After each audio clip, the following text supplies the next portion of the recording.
তিরমিজির দ্বিতীয় খণ্ডের 194 পৃষ্ঠা খুলবেন, একটা হাদিস পাবেন। মুহাম্মদ রাসূলুল্লাহ সাল্লাল্লাহু আলাইহি ওয়াসাল্লাম বলেছেন, ক্বালা আল্লাহু তাআলা, আল্লাহ তাআলা আমাকে বলছেন, আল্লাহ তাআলা বলছেন, ইয়া ইবনে আদম, হে আদম সন্তান, লাউ আতাইতানি বিকুরাবিল আরদি খাতায়া ওয়ালা তুশরিক বি শাইয়া। হে আদম সন্তান, তুমি যদি আমার কাছে উপস্থিত হও আসমান থেকে জমিন পর্যন্ত ভর্তি পাপ নিয়ে, ওয়ালা তুশরিক বি শাইয়া, কিন্তু এতগুলো পাপের মধ্যে কোনো শিরিকের পাপ নাই, লাতাইতুকা বিকুরাবিহা মাগফিরাতান, আমি আল্লাহ সমস্ত পাপ ক্ষমা করে দিয়ে তোমার কাছে হাজির।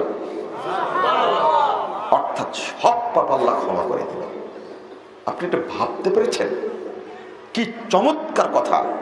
কিন্তু ওই শিরিকের মধ্যে আমরা কিন্তু ডুবে আছি, ওইটা বর্জন করতে পারিনি। মুহাম্মদ রাসূলুল্লাহ সাল্লাল্লাহু আলাইহি সাল্লাম তার পিতা মাতার জন্য কি দোয়া করতে পেরেছিলেন? না। কেন? তাওহীদ ছিল না, তারা ছিলেন কি? মুশরিক। আল্লাহ আয়াত নাযিল করলেন না? সূরা তাওবা 113 নম্বর আয়াত খুলুন। আল্লাহ রাসূল চেয়েছিলেন বাপ মায়ের জন্য দোয়া করি, বাপ মা আর কেউ, বাপ মা। সহিহ মুসলিম 203 নম্বর হাদিসটা খুলুন। চেষ্টা করেছেন, আল্লাহর নবীকে বললেন তুমি জিয়ারত করতে পারো, কিন্তু তাদের জন্য তুমি ক্ষমা চাইতে পারো না। ওরা মুশরিক হয়ে মারা গেছে। কাল কিয়ামতের মাঠে বাপ মায়ের জন্য কিছুই করতে পারবেন না। আপনাকেও বলছি, আপনি যদি গোলামি করে শিরিক করে মারা যান, তাওহীদের কথা দুইটা বলতে এসেছে আপনার কাছে। যদি শিরিক করে মারা যান, আপনি তওবা না করেন, গোলামি করে তওবা যদি না করেন, এখন তওবা করার সময়, আপনার বুঝ আছে, বুদ্ধি আছে, আপনি আল্লাহকে বলবেন, আল্লাহ জীবনে যত শিরিক করেছে তুমি আমাকে ক্ষমা করে দাও। আল্লাহ ক্ষমা করবেন। আল্লাহই বলে দিয়েছেন, লা তাকনাতু মির রাহমাতিল্লাহ, আল্লাহর রহমত থেকে নিরাশ হয় না। ইন্নাল্লাহা ইয়াগফিরুদ যুনুবা জামিআ, নিশ্চয় আল্লাহ যাবতীয় পাপকে ক্ষমা করে দিতে পারেন। আপনি কত বড় পাপ করেছেন, আল্লাহ সব পাপ ক্ষমা করবেন। খালি বলতে হবে আল্লাহকে, আল্লাহ তুমি আমাকে ক্ষমা করো, আল্লাহ ক্ষমা করে দেবেন। আপনি বলেন আল্লাহকে, আল্লাহ এতদিন শিরিক করেছি, আর শিরিক করবো না, তুমি মাফ করো, আপনার জন্য জান্নাত রয়েছে। কিন্তু এই কথাটা বলতে চাই না। যেটাই বলেন, মাবুদ কয়জন? একজন। মাথা সেখানেই নত হবে। যারা পীরের দরগায় মাথা নত করে তারা মূর্খ ছাড়া কিছু নয়। মুসলমানের বাচ্চা, মুসলমানের মাথা পীরের দরগায় নত হবে কেন? এক আল্লাহর কাছে নত হবে। আমি বলেছি, সাক্ষী দিয়েছি, আশহাদু আল্লা ইলাহা ইল্লাল্লাহ ওয়া আশহাদু আন্না মুহাম্মাদান আবদুহু ওয়া রাসূলুহু। আমি বলেছি, আপনাকে পীর ধোঁকা দিলেই কি তাকে সেজদা করতে হবে? অতএব ওটা স্মরণ করুন। সূরা মায়েদা 72 নম্বর আয়াত আল্লাহ বলছেন, ওয়া ইন্নাহু মান ইউশরিক বিল্লাহ ফাকাদ হারামাল্লাহু আলাইহিল জান্নাহ ওয়া মাওয়াহুন নার ওয়া মা লিয-যালিমিনা মিন আনসার। আল্লাহ বলছেন, নিশ্চয় যে আল্লাহর সাথে শিরিক করবে তার উপরে আল্লাহ জান্নাতকে হারাম করে দিয়েছে। পাশ হয়ে আছে আগে, পাশ হয়ে আছে বহু আগে। আল্লাহর সঙ্গে আপনি শরীক করবেন, অন্য কাউকে অংশীদারি স্থাপন করবেন, মানে কেন আপনি পীরের দরকার গিয়ে পীর, মরা পীরের কাছে চাইবেন? এটা তো বড় শিরিক। আল্লাহ বলছেন, ওমা ওয়ান্নার, তার স্থান হবে জাহান্নাম, ওমা লিয-যালিমিনা মিন আনসার, তার জন্য কোনো সাহায্যকারী থাকবে না। কাল কিয়ামতের মাঠে কেউ সুপারিশ করবেন আপনাকে? হ্যাঁ, আপনি আজকে দাপট দেখাতে পারেন, খুব গরম দেখাতে পারেন, অনেক কথা বলতে পারেন, কিন্তু আপনাকে ওই হাদিসটা শুনিয়ে দিচ্ছি, এই দুনিয়ার গরমটা বেশি দিন থাকে না। ইব্রাহিম আলাইহিস সালামের বিরুদ্ধে তার বাপ আজর কতই না চক্রান্ত করেছে, করেনি? শেষে বাড়ি থেকে বের করে দেয়নি? কি সুন্দরভাবে দাওয়াত দিচ্ছে, কি চিত্র। সূরা মারিয়াম 42, 43, 44, 45 নম্বর আয়াত আল্লাহ বলছেন, তুলে ধরেছেন আমাদের কাছে। ইব্রাহিম আলাইহিস সালাম বলছেন, ইয়া আবাতি লিমা তা'বুদু মা লা ইয়াসমাউ ওয়া লা ইউবসিরু ওয়া লা ইউগনি আনকা শাইয়া। আব্বা, ও আব্বা, আপনি কিসের ইবাদত করেন? ও কানে শুনে না, চোখে দেখে না, আপনার উপকারও করতে পারে না, ক্ষতিও করতে পারে না, তার ইবাদত করেন কেন? এক। আবার বলছেন, ইয়া আবাতি ইন্নী ক্বাদ জাআনি মিনাল ইলম মা লাম ইয়াতিক ফাত্তাবি'নি আহদিকা সিরাতাম সাবিয়্যা। আব্বা, আমার কাছে যে ওহী এসেছে, ইলম এসেছে, আপনার কাছে আসেনি। আপনি আমার আনুগত্য করেন, আপনাকে আমি জান্নাতের পথ দেখাবো। উফ।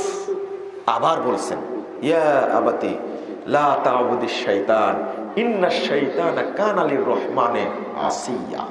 আব্বা, আপনি শয়তানের ইবাদত করবেন না, আপনি শয়তানের ইবাদত করবেন না, শয়তান আল্লাহর বড় অবাধ্য।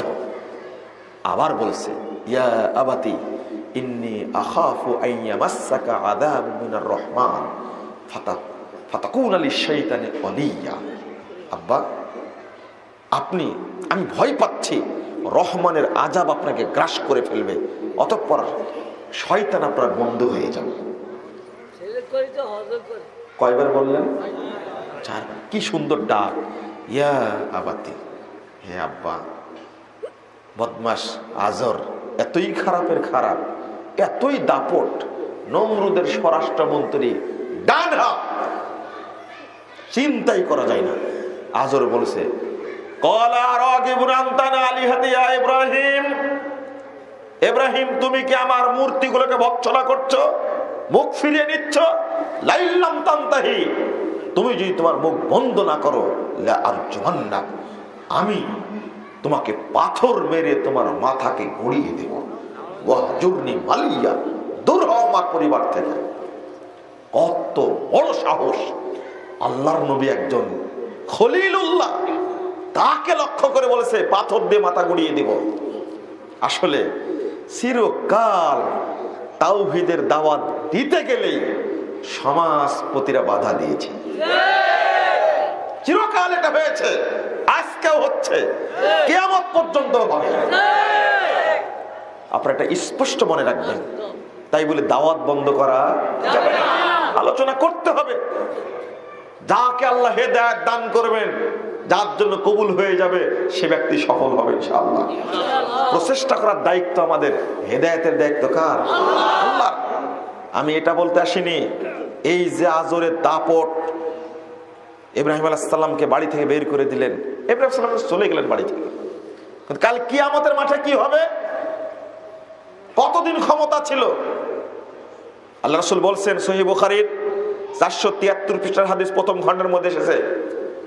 রাসূল সাল্লাল্লাহু আলাইহি ওয়াসাল্লাম বলছেন, ইয়ালকা ইব্রাহিম আবাহু আযর, কাল কিয়ামতের মাঠে ইব্রাহিম আলাইহিস সালাম তার বাপের সাথে সাক্ষাৎ করতে যাবেন। ওয়া আলা ওয়াজি আযর কাতরা গাবরা, এমত অবস্থায় আজরের মুখমণ্ডলটা মলিন হয়ে থাকবে, ধুলায়, মাথার চুলগুলো খুশকো খুশকো থাকবে, এলোমেলো থাকবে। বাপকে বলবেন কিয়ামতের মাঠে, আলাম আকুল্লাকা লাম তাসিনি, আব্বা, আমি কি আপনাকে বলিনি আপনি আমার অবাধ্যতা করবেন না? আমি কি বলিনি আপনাকে? এই কথা বলার সাথে সাথে আজর বলবে, ফালিয়ামলা আসিকা, বেটা, আজকে তুমি যা বলবে তাই শুনবো, আজকে অবাধ্যতা করব না। এটা হলো কিয়ামতের মাঠ, এটা হলো সোজা হওয়ার মাঠ। এখানে দাপট নেই, কিছু করণীয় থাকবে না। কিন্তু ইব্রাহিম আলাইহিস সালাম বাপের জন্য সুপারিশ করতে যাবেন। লম্বা হাদিসের মধ্যে অল্প একটু অনুবাদ করছি। আল্লাহ রাসূল বলেছেন, ইব্রাহিম আলাইহিস সালাম আল্লাহকে গিয়ে বলবেন, ইয়া রাব্বি ইন্নাকা ওয়া'আদতানি আল্লা তুখদিয়ানি ইয়াওমা ইউবাসুন, আল্লাহ, আপনি আমার কাছে ওয়াদা করেছেন কিয়ামতের মাঠে আমাকে অপমান করবেন না। ফাআইয়ু খিজিন আখযা মিন আবিল আবাক, আল্লাহ বাপকে যেভাবে অপমান করা হচ্ছে, বেটার জন্য এর চেয়ে বড় অপমান আর কি হতে পারে? চিন্তা করতে পেরেছেন? এইভাবে আবেদন করার পরে আল্লাহ বলবেন, ইন্নী হারামতুল জান্নাত আলাল কাফিরিন। না ইব্রাহিম, আমি কাফের মুশরিকদের উপরে জান্নাতকে হারাম করেছি, তোমার সুপারিশ গ্রহণযোগ্য হবে না। আল্লাহ বলবেন। এই কথা বলার পরে তাকে বলা হবে, উনদুর মা তাহতা রিজলাইক, তোমার দুই পায়ের নিচে তাকিয়ে দেখো কি। ফারাগা বিজিখিন মুলতাতিখিন, ইব্রাহিম আলাইহিস সালাতু ওয়াস সালাম পায়ের নিচে তাকায় দেখবে একটা বেজির মতো পশু, বানরের মতো একটা পশু। বানর চিনেন তো? বেজি, বেজি চিনেন কি? মুরগি ধরে খায় না? বেজির মতো একটা পশু, ওকে কাদায় লেপটানো হয়েছে, গোবরে লেপটানো হয়েছে। ফাইউখাযু বিকায়মিহি ফাইউলকা ফিন্নার, চার পায়ে করে ধরে তাকে জাহান্নামে নিক্ষেপ করা হবে। এটাকে, এই যাকে নিক্ষেপ করা হচ্ছে, এটাকে নবীর পিতা। ফেরাউন বদমাশ মানুষ ছিল, ফেরাউনকে কিয়ামতের মাঠে বানর করা হবে এই হাদিস পাওয়া যায় না। নমরুদ বদমাশ ছিল, কিয়ামতের মাঠে বানর করা হবে প্রমাণ পাওয়া যায় না। কিন্তু আজরকে যে বানর করা হবে এটা প্রমাণ এই হাদিস দ্বারা প্রমাণ করা যায়। কারণ নবী একজন খলিলুল্লাহ, ইব্রাহিম আলাইহিস সালাম এতবার বাপকে বোঝানোর পরেও দম্ভ ভরে, অহংকার করে, নির্যাতন করে, স্বেচ্ছাচারী করে তাকে বাড়ি থেকে বের করে দিয়েছে। এটা আল্লাহ সহ্য করতে পারেননি।